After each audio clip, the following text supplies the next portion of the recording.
This video was made possible by Gamersgate.com. Download games anytime, anywhere.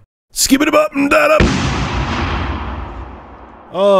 My favorite topic. Are consoles dying? I hate talking about this because when I give my honest opinion, it makes people very angry. It's a very touchy subject. It's like the equivalent of talking about religion or politics when it comes to tech. It just stirs up a lot of emotion, but I'm not going to change my mind on it just to appease people and be like, oh yeah, consoles are going to be here forever. It's just, anyone who says differently is an idiot. I know it's what some people want to hear. Not all of you, but I know there's a good chunk out there that want to hear that, but it's not how I feel. But anyway, I saw a video by David DeFranco, who I'm a big fan of. I like the guy a lot. I'll have a link to his channel below. And he saw a video. This guy saw this guy's video, and this guy saw this guy's video. But anyway, he saw a video where Chris Pirillo was talking to Linus from Linus Tech Tips. I know a lot of you guys know him. And Linus feels that consoles are going to go away, and the next generation we're going to have, you know, smart TVs integrated with hardware to do gaming, and our cell phones are going to be powerful enough to compete with the consoles, and so on and so forth. It's kind of the same stuff I've been saying. And this was David DeFranco's rebuttal to that, and then I'll give my opinion on what David DeFranco says after he talks. So take a listen to David DeFranco for a second. I'm very, very confident in saying that we will have new video game consoles to keep us gamers busy. For one main reason, Chris and Linus were talking about this in regards to mobile games and how they're taking over because games like Angry Birds and whatever are so popular on devices such as the iPhone, iPod Touch, iPad, Android devices, Windows Phone devices, and even some BlackBerry devices here and there. But does that mean video game consoles are suddenly on their way out because there's something new in town and something more convenient for the casual gamers? No, of course not, guys. It's all about immersion. Oh, with the Angry Birds, I'm so tired of that cliche rebuttal. First off, I just watched their whole video. Never once did they mention Angry Birds. And secondly, they're not talking about the casual market, David. They're saying that whether it be just a set-top box that's going to stream from the cloud, I mean, OnLive was way too early for its time. In the future, they're talking about, or you having a diesel cell phone with an 8-core processor, 8 gigabytes of RAM, and a GPU equivalent to like a GTX 760, they're saying that you're going to have some very portable, powerful device that you're going to plop either on a docking station or hook directly to your TV, sit down with the controller, and you're going to, via Bluetooth, wireless Bluetooth, plop your nutsack on a couch and play a game like Titanfall, a AAA game, not watered down to be in a mobile device. The device is going to be powerful enough to give you a console experience, and you're just going to have this one device that does everything. That's what they're saying. They're not saying that, you know, Angry Birds and these, you know, cheap crap portable games are what the future is. They're saying that there's going to be no need for just a dedicated console. Your phone, your tablet, your whatever is going to be powerful enough to also deliver these AAA experiences, and you're going to game that way. Forget the touch screen. You're not even going to need. You're just going to hook it up to your TV, and you're going to navigate through menus just like you would on a Xbox One or Xbox 360 or PS3 or PS4. And you're just going to sit down and play the game just like you would on a console. It's coming, and that's what they're saying. And you know what? I agree with them. This is what else he had to say. I love games on my iPad. I love games like Angry Birds, Cut the Rope, and even ports of PS2 titles like Grand Theft Auto 3, which has been available on the iPad for, I think, at least a year now. But if you try playing that on the iPad, it's nothing compared to the PlayStation 2 version. Playing games on the touchscreen is just that. Playing games on a touchscreen, you don't get tactile feedback, you don't get actual buttons, you don't get an actual joystick or control stick, whatever you want to call it. And the touchscreen again. Here we go. Actually, David, if you have a powerful enough tablet and a Moga Pro controller, you can have the same exact experience you would have on a PS2 if you hook up your tablet via HDMI to your TV. I've done it before. I've played other games with the Moga Pro controller. I've actually reviewed that controller, and it was really damn good. Now imagine if somebody like Apple or Sony or someone comes out with this all-in-one device that just includes the controller, so you know it'll work perfectly and be 100% compatible. You could definitely have that full experience that you keep talking about. There's no reason that you can't. It's just about the hardware. If the hardware is capable enough, you can have the experience, period. There's nothing magical about a console that unfortunately another device can't do. A tablet's a computer. A console's a computer.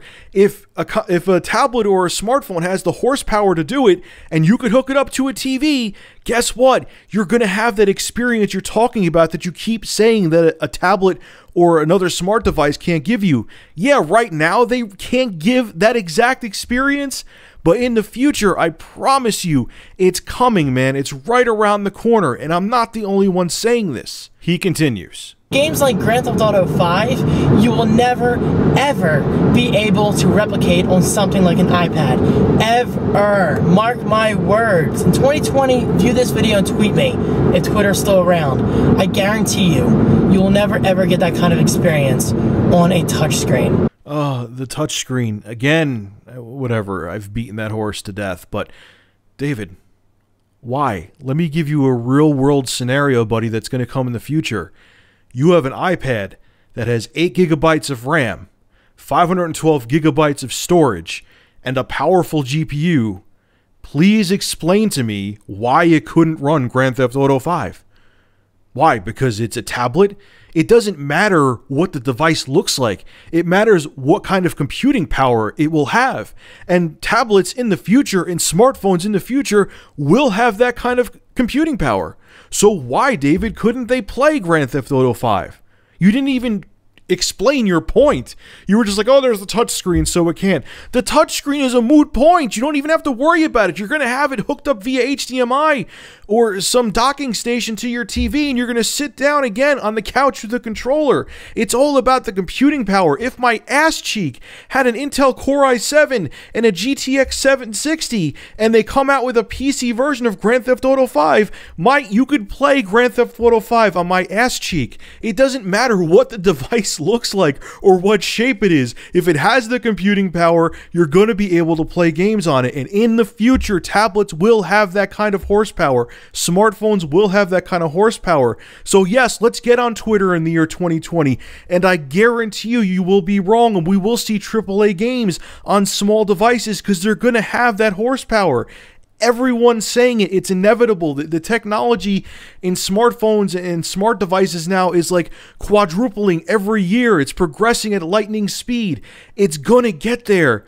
And I promise you, by like halfway through this generation, or maybe 6 years in, we're going to have tablets and smartphones that are more powerful and more gaming capable than the Xbox One and PS4. And they're saying they're going to be 10-year systems. So halfway through the life of these consoles, we're going to have portable devices that are going to dwarf them when it comes to visuals and horsepower when it comes to gaming. Let me just say, Grand Theft Auto 5 set an entertainment record.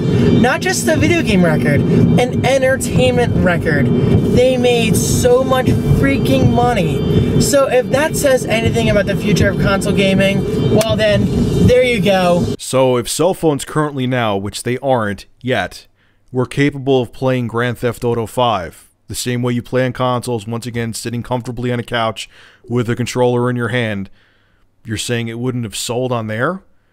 Again, what does it matter what you're playing it on as long as the piece of hardware is giving the experience that the consumer wants? Who cares what shape or what size it is as long as you're getting that AAA experience? That makes no sense, David. It's like, okay, if something's a different shape than a conventional console, even though it's capable of playing the game, it won't sell well because I don't like the way it looks on my desk. Again, they're just computers. If they could have the right amount of computing power and could give the right experience, it doesn't matter what it looks like. As long as you could game on it and game the way you want to, that's all that matters. So if Grand Theft Auto 5 could run easily on a cell phone or an iOS device or an Android device, tablet, whatever, people would have bought it. Come on. Look, first and foremost, I'm going to end this video like this. I'm a big fan of David DeFranco. Just because I don't agree with someone doesn't mean I don't like them. As a matter of fact, I suggest you subscribe to his channel. I'll have a link below in the description. Just because I'm a loudmouth and get impassioned about what I'm saying and have a differing opinion than you doesn't mean I don't like you. And even if someone has a differing opinion than me doesn't mean they don't like me. That's what the world's about. That's what having freedom is about, that you can express your own opinion. And secondly, look, I'm not wishing this on consoles. People take it that way. I have no, as long as I get a good gaming experience, I don't care how I get it. I've grown up with consoles. I've been gaming on consoles since the early 80s. I mean, why would I want them to go away? I'm not wishing for this. As a matter of fact, I hope that I'm wrong. But it's just, the writing is on the wall, and it just seems this is the way things are going. I hope it doesn't go this way, but just because I'm a fan of something doesn't mean I'm going to be in denial and not see the writing on the wall. You get what I'm saying? Anyway, folks, this ended up being a huge video, over 10 minutes long. Make sure to rate, comment, favorite, and subscribe. And as always, thank you for supporting Review Tech USA. Have a good one.